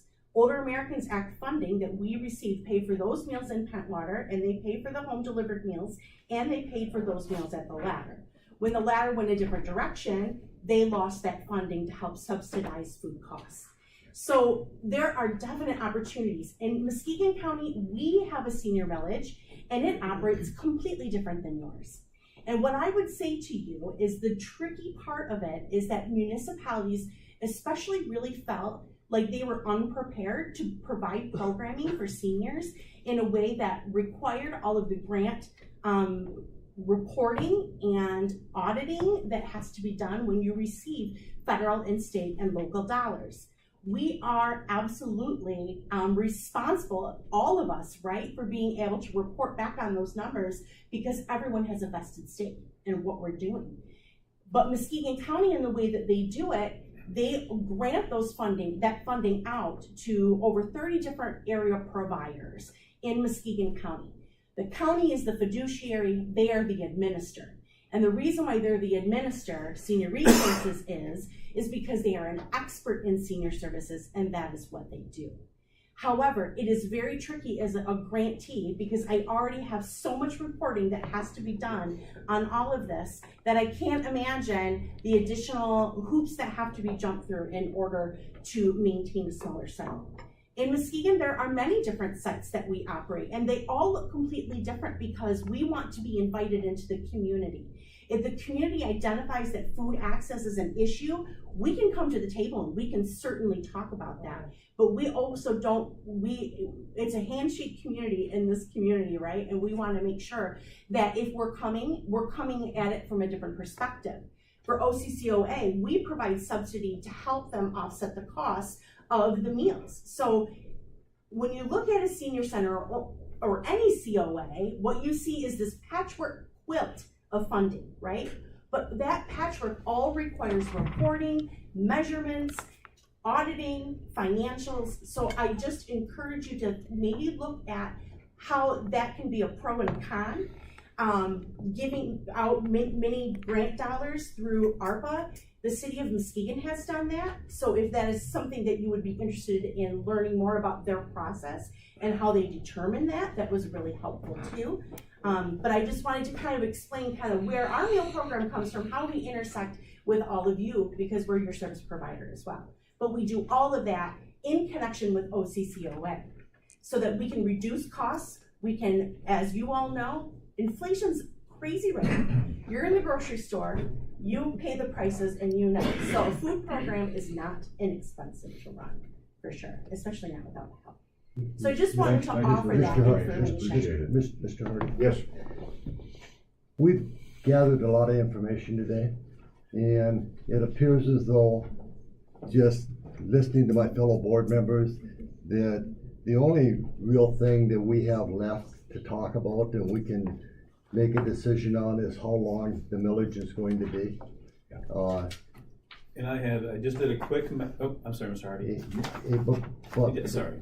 But let me finish up and have my last say on this.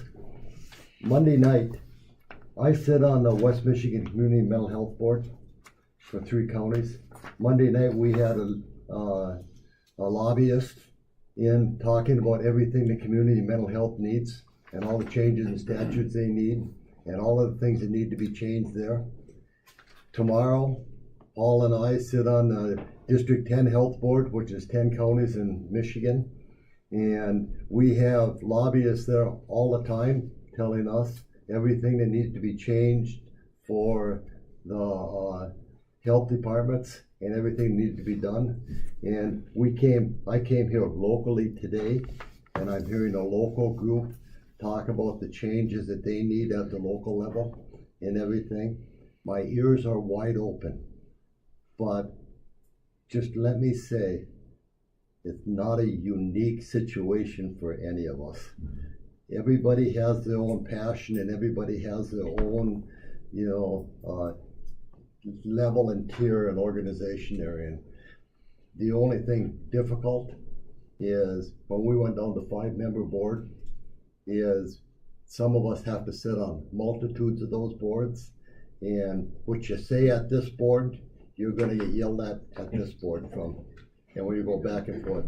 Please leave with that in mind, that it's not easy to be the fiduciary and have to make the decisions on what's going on. It's very, very difficult. So this data that I referred to is, I think it's from 2020. It looks like it doesn't have a date on it, but of the 70 counties that are listed here, of their millages, 15 have 8 or higher years. The other, 55 or more have 6 or less.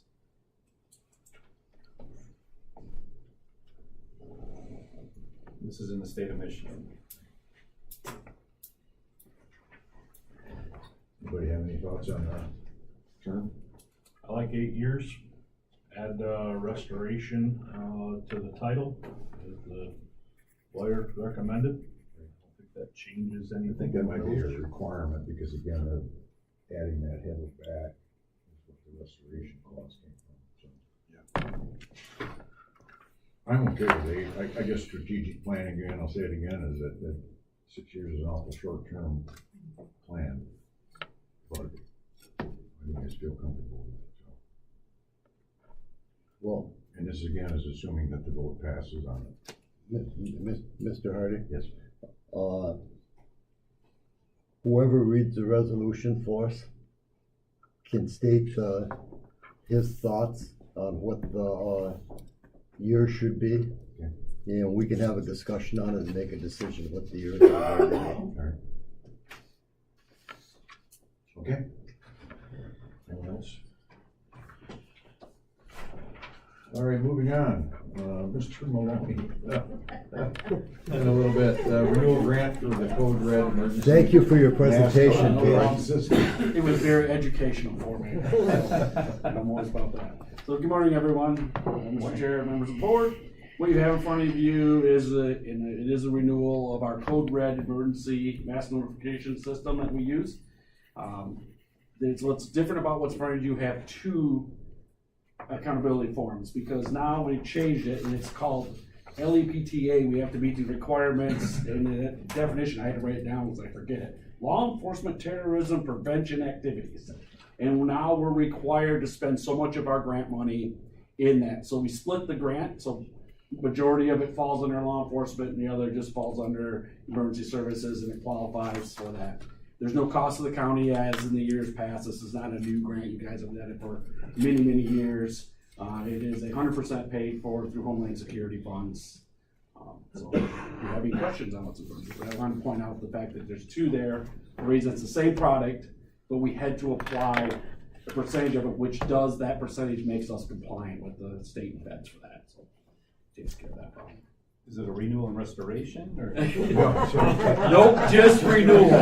But yeah, it is 100% grant funded. There is no out of pocket. We budget every year to cover our Homeland Security funds in case we have to pay out of pocket to get reimbursed. But in this case, the last couple of years, I've gotten what they fronted the money. The state just pays a direct payment. It's a little more work on my end, but it allows us not to have to bother with it coming in through finance with that. Literally, if you guys approve it, it's already been reviewed by Region 6 and by Windsor Mick, our fiduciary, and they've already said it's all ready to go. Everything's in line, just waiting for your guys' approval on that, and then they'll submit direct to Code Red, and it's a software, so it's just renewable software. And it works great. It does. We're trying more and more to get more people on it. Yeah, and, it works great. So we're going to. Any questions? That was easy. Thank you. You guys have a great day. You too. You too. Administrator Biard, MGT Master Services Agreement for Friend of the Court, 2024-26. So this is a renewal agreement with the MGT to do our reporting for funding through the state for Friend of the Court. We also have them, they also do it for other areas of the courts and the prosecutor, and they also do our cost allocation, but this is specific to Friend of the Court, and we're just asking for you to renew this agreement. Okay. Any comments or questions on that? $10,800 a year. Yes. Yeah.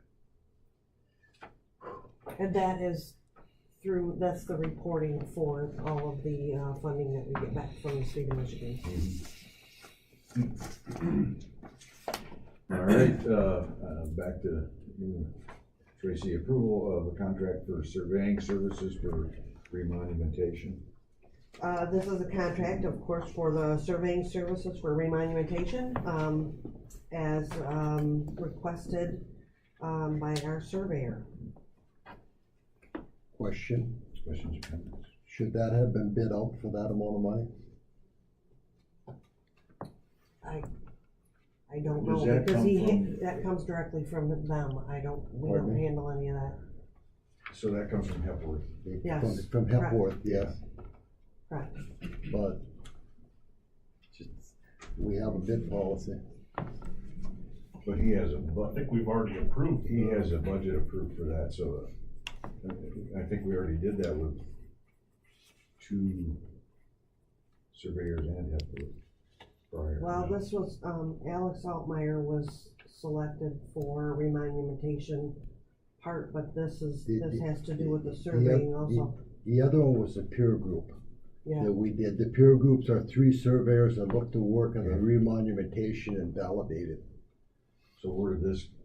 the funds come This- from the remonumentation for that. This used to be done by the county surveyor.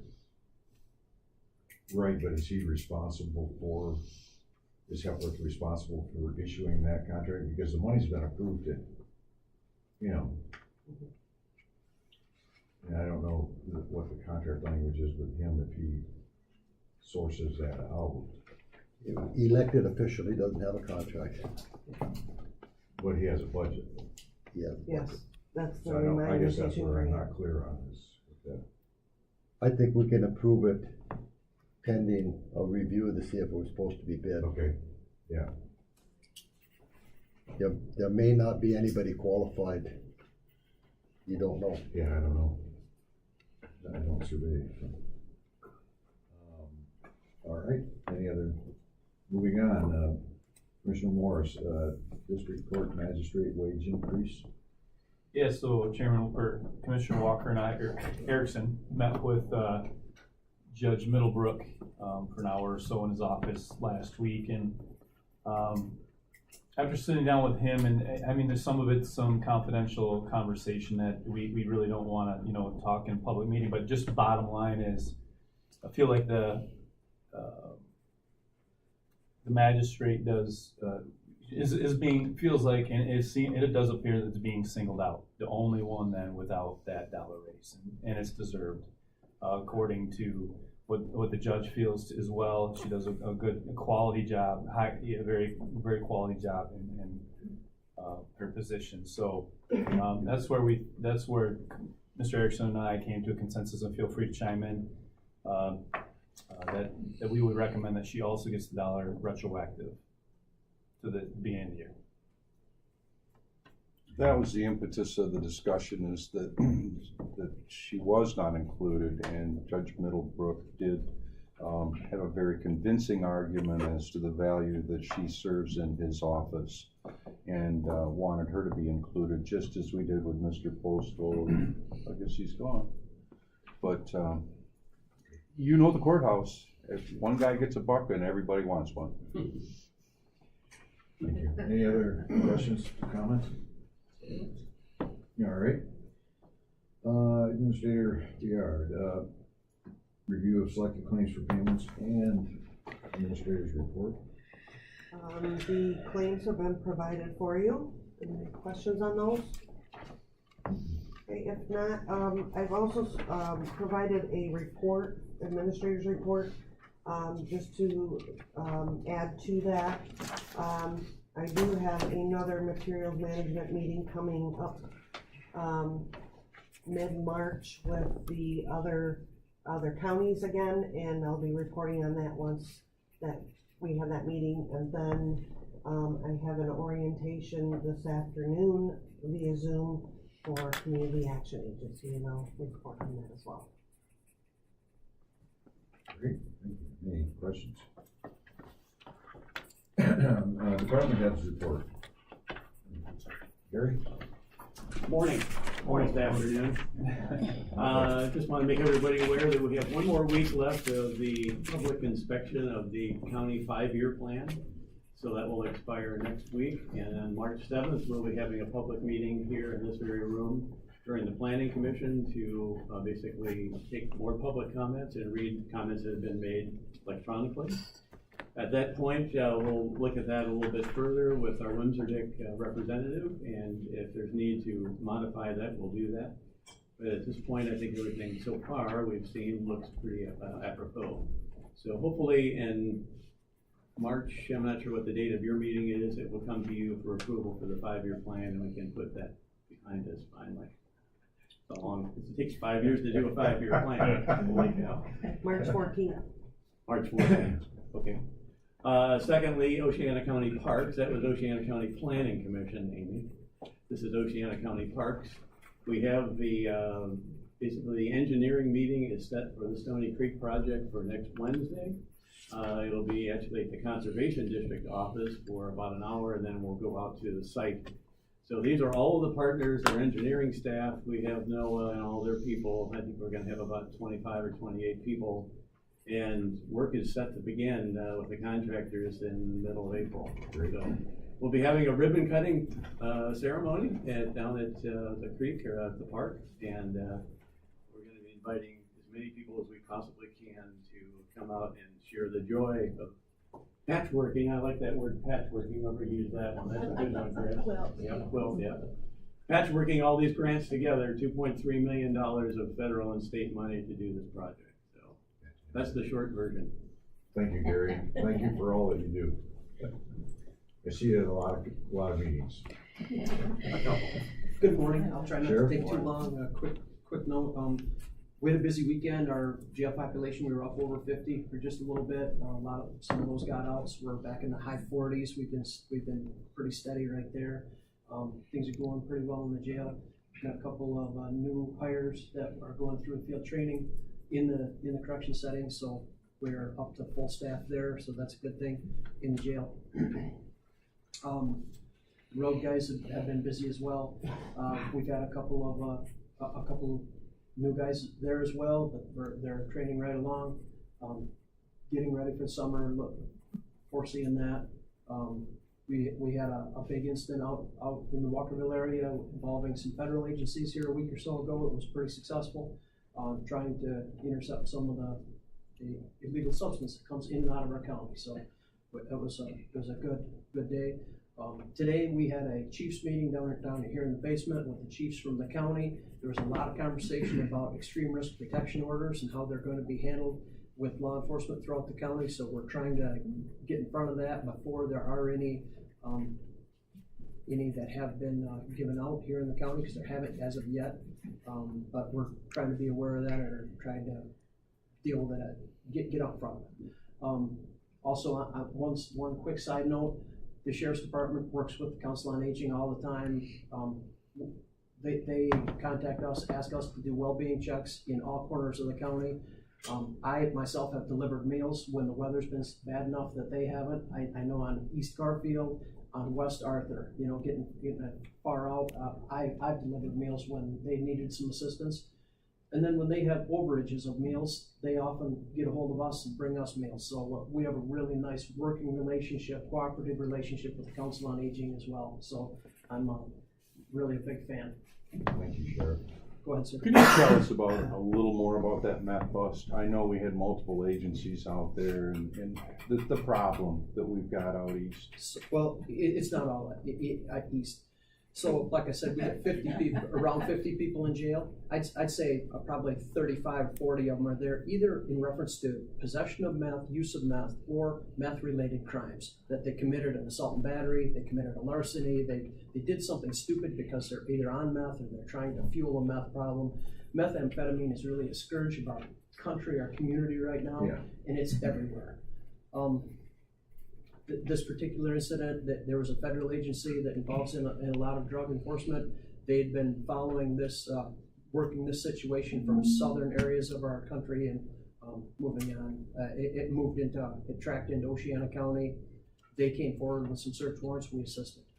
So it was really a pretty good day. Successful. Very successful. Yeah. Dogs. Trying to be a little informative, but a little vague as well. It was a successful exercise. Anything else? Thank you, Sheriff. Any other department heads? Okay, at this time we will move to public comment. I will be extremely quick. I'm Doug Bacon, the guy that was the project manager for the building that went up, and I'm also vice president of the board. You each got a packet with a bunch of numbers in it, and I don't know if you were able to look at it in detail at all, but busing is not a money-making proposition. You notice we lose money there. Those funds are made up by millage money, our budget. So if you take away money out of the millage from us, something's gonna get affected. And likely it's gonna be probably busing, which we all discussed today is one of our biggest assets. So I just want you to keep that in mind. Look closely, you'll see that I'm not kidding. Thanks. Thanks, Doug. Appreciate it. Anyone else? Public comment? I have an email from Mr. Raffaelli that we need to read. I don't know. You wanna do that or we're past that point? What was the question? Well, Raffaelli. Mr. Raffaelli wanted me to read that email that he sent to the board. Respectfully, I think we should read it. Okay.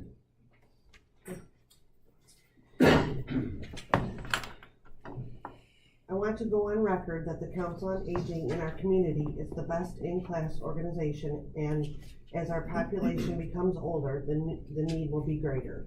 As chair of the MTA Oceana County, I raised the concern of the cost to taxpayers associated with one special election in Oceana County, roughly $50,000. In less than 16 hours, the Council on Aging agreed and moved their millage renewal from the special election. As they move forward, the county commissioners are now stating they would like to change the language. The points I have heard are extremely valid, but why did the county approve the original ballot language from the very beginning? I've investigated the financials and data surrounding their cost structure, etc., and this is a sound fiscal conservative group that is not overfunded and only have 30 to 45 days operating dollars should the revenue stream cease. As you know, a prudent group should bank on 18 months. I have a proposal that I believe would be a solid compromise, but it requires buy-in from both groups. The average millage term in Michigan for similar councils is 7 to 9 years. As COO of the largest employer in the county, I can tell you having a secured revenue stream for 6 years does not allow for strategic planning. I suggest the ballot have 8 years. I realize there were several comments regarding funding over senior-centric organizations with some of the millage. We must be very careful with this approach. If suddenly 20% of Peterson's revenue declined, the negative impact to our business would be significant, so there needs to be a balanced process that doesn't hurt the Council on Aging, but also supports the entire county. My suggestion, year 1 to 8, county have a holdback of $50,000 from the millage to be administered by the county commission in 8 years on the millage request. The $50,000 a year is controlled by the county and can approve additional senior funding requests up and including the Council on Aging. But this must go to local governments with senior programs or a 501c3 organizations that focus on senior programming. I suggest a committee is formed to determine the process. Happy to volunteer as a member led by Tracy. I believe we all need to better understand what the Council on Aging does, and maybe the group can support a renewed communication approach, but I fully support open dialogue with both groups, and I have challenged myself to visit the facility to learn more. Is there an opportunity for the county to partner with other transportation needs, etc.? I know firsthand that non-factual commentary in an open meeting can have significant negative effects. Our mission should be to take care of our seniors, and we have an organization that does that. Thank you for your time, and I hope a win-win solution is developed. Richard Raffaelli. And I've provided a copy of this to Amy for the minutes also. Yeah, any other public comment at this time? Can I have one more minute of your time? Absolutely, sure. I just think you'll probably want to know the brown uniform that you've seen us in for 100 years is getting extremely difficult to find and extremely expensive for us to clothe new people in. You're going to start seeing some of my staff in black. I'm not a fan. I like the county brown. I've been in brown my whole career, but we can't afford. They're not making it. They call this silver tan. No, excuse me, pink tan. They call it pink tan. The Michigan sheriffs and the something like the Oklahoma Highway Patrol, about the only ones that wear pink tan. It's going away. It's just being incredibly difficult to find. A lot of the other sheriffs that you'll see around the county, or country, are state big sheriffs, Kent County, Allegan County, not Ottawa yet, but a lot of other ones, Genesee County, they're all in black all the time. Just letting you know, it's something that's coming our way. So some of our new corrections officers, if you see them in black, they're a county deputy. Sure. Just letting you know. Sure, coming back from Cadillac, Paul and I saw Lake County in black uniforms, and we commented that was the first time that we've seen a deputy in black uniform. Get used to it. The other thing that I understand is going away are the formal dress garrison hats. If you wanna buy one now, there's one company that makes them, and they're about $175 a piece. They're expensive, and then try to get, especially a young guy to wear one. Yeah. You know, it's. They want a hoodie on. Well, you don't want that, certainly. No, I was just gonna say, it's the right of the clothing manufacturers to discontinue lines so you can spend more money. Right, it's all about money and the cause effect, you know, there's just so little need. There's only a few people wearing brown and we're it, and if you look through a Blower magazine, the whole magazine, there's one uniform in there that's brown. And it's not a Class A brown, it's fatigue brown, etc. It's getting really expensive.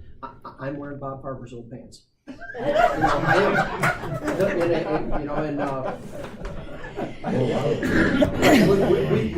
I've inherited a lot of my uniforms. I wear very, very few new uniforms. And you'll continue to see the sheriff in brown, because I'll probably be the last one to convert over to black, but expect it. If you see black on the road pretty soon, it's coming. It's already in the jail. Our new people are in black uniforms. They're a lighter material to help offset some of the heat you might think are going to be awfully hot, but it's coming our way. So just FYI. Thank you, Sheriff. All right, at this point then, we will adjourn the Finance and Administration Committee and take a much needed break before we start the regular meeting.